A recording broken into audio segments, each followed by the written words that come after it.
Oi, alma divina e amada, seja bem-vinda ao vídeo 3 da nossa série de luto e superação da perda de um animal da família. Para muitos de nós é como um filho, uma filha.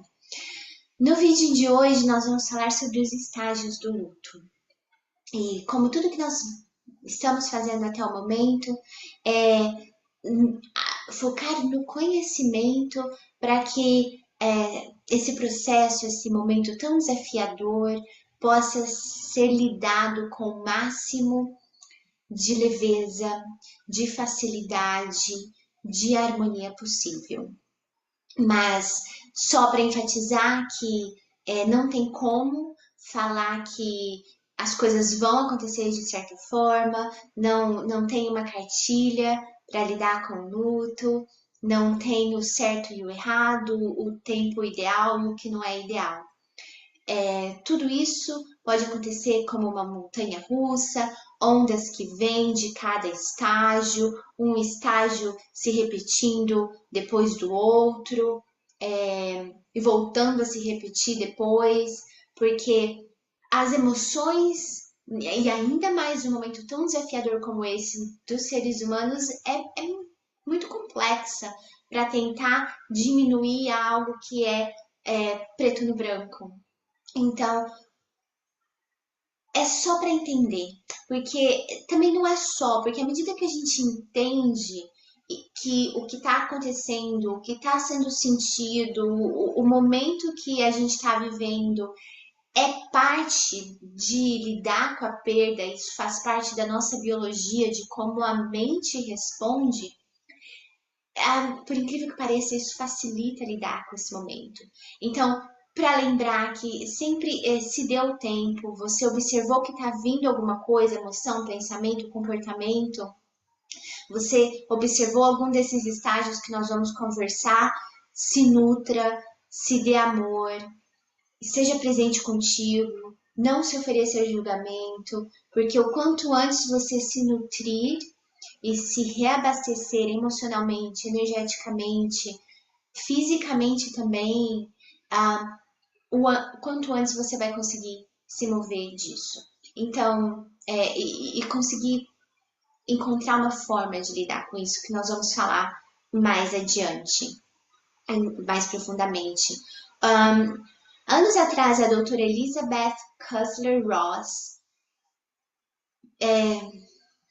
lançou um livro falando sobre os 5 estágios do luto. E um pouco depois disso, David Kessler adicionou o 6º estágio. Então, nós vamos falar dos 6 estágios que são bastante incomum e, e aprofundar nisso. O primeiro estágio, ele é o da negação. Ele é quando a pessoa está lidando com tanta coisa ao mesmo tempo e tem o máximo que qualquer um pode lidar. Então, como uma autodefesa, pode ser que a pessoa comece a negar o que está acontecendo e não aceitar, e não querer reconhecer a perda. Isso pode acontecer antes da morte ou depois da morte, ou ambos também, né? Antes e depois.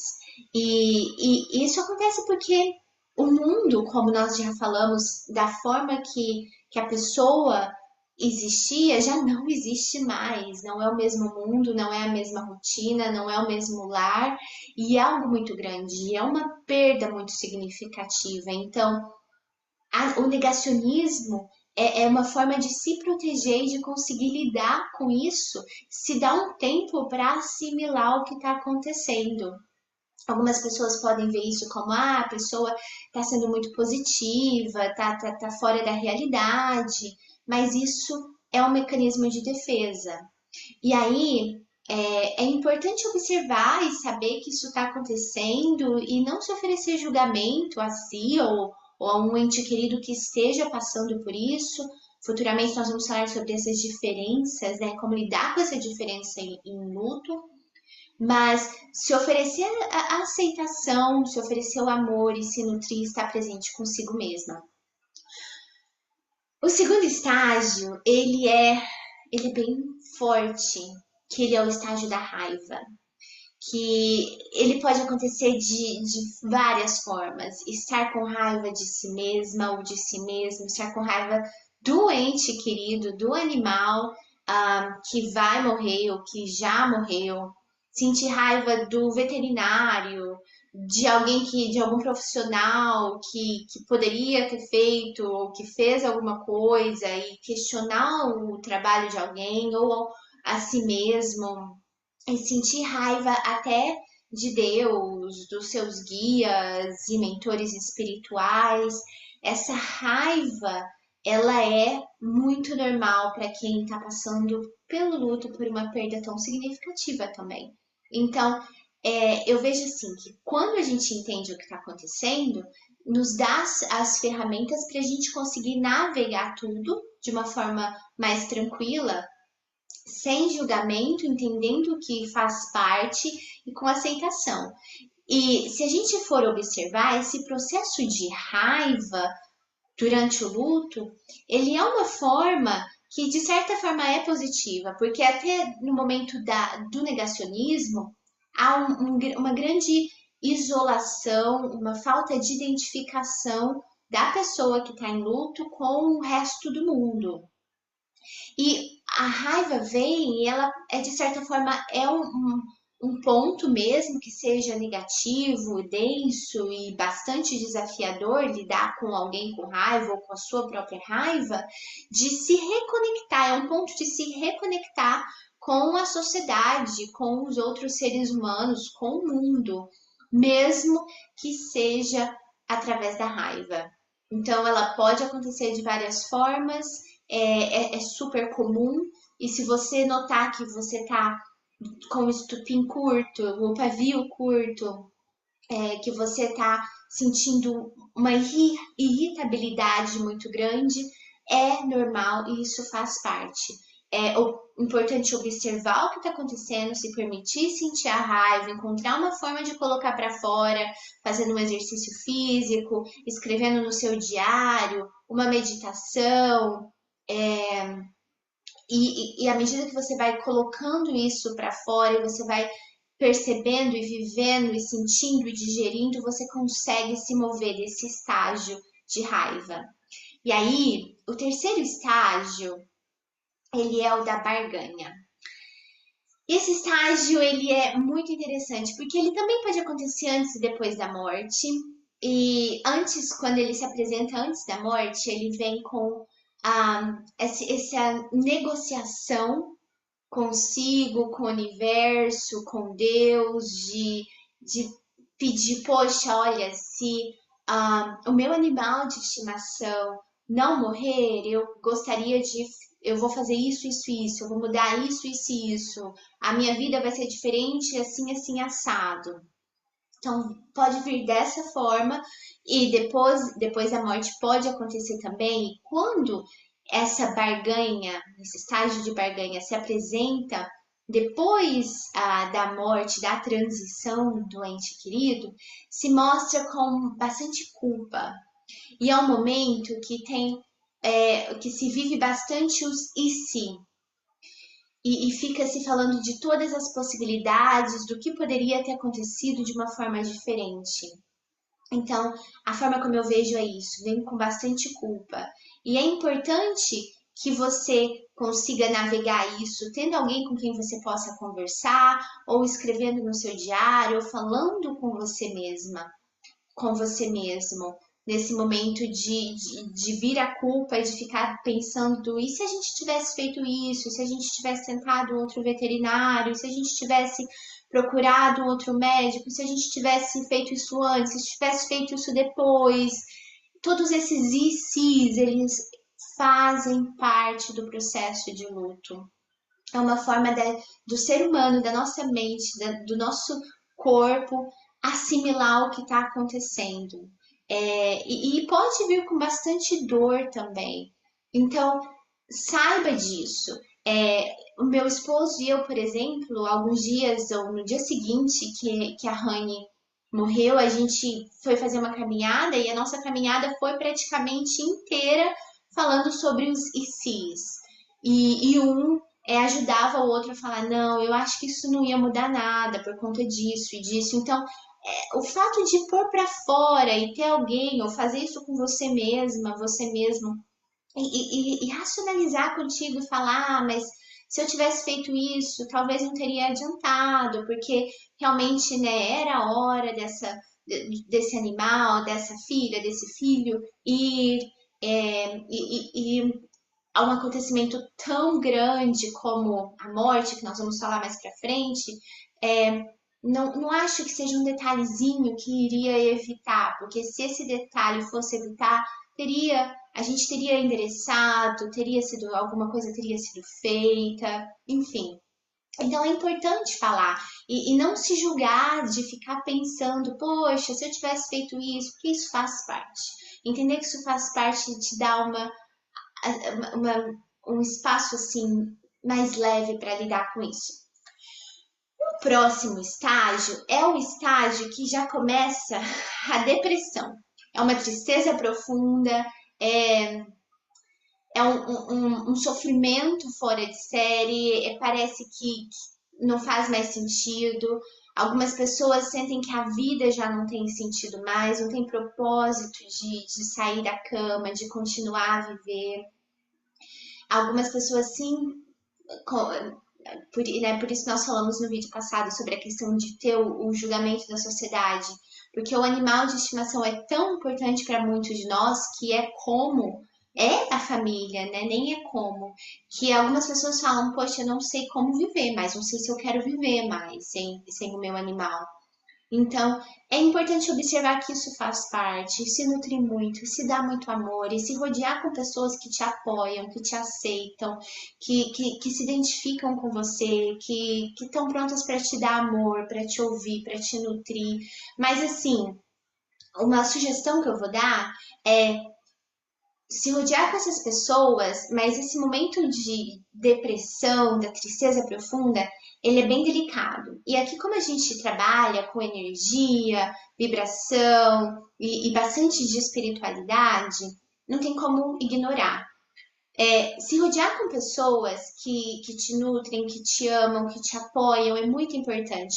Mas é muito importante também observar que se você começa a se rodear com pessoas que às vezes vão ser um pouco mais negativas e vão querer ficar falando da morte e do pesar e da tristeza, pode ser que você se afunde ainda mais nesse estado de depressão, de tristeza, porque como que é energia? Tudo que a gente dá a nossa atenção expande, é ativado. Então é importante falar, mas assim, com uma certa dose, com um certo limite. Não vá todo dia, é, toda hora, ficar falando e mergulhando nisso da tristeza, achando que é normal. Porque quanto mais a gente fala, mais a gente cava, mais a gente mergulha na tristeza, mais isso vai crescendo e vai crescendo fora de proporção. Então, uma coisa assim que faz sentido para mim é quando vem essas ondas de tristeza, permitir que a emoção venha, não segura o choro, se permita chorar, porque o choro é energia em movimento, está colocando para fora, mas se lembra que assim que você estiver pronta para falar de alguma coisa boa, para mudar a sua atenção para alguma coisa positiva, isso pode ser feito. E uma coisa que me ajudou muito, nós vamos aprofundar futuramente nos próximos vídeos, é a questão de compreender que o meu relacionamento com a Honey foi para um nível diferente. E isso é um nível diferente de comunicação.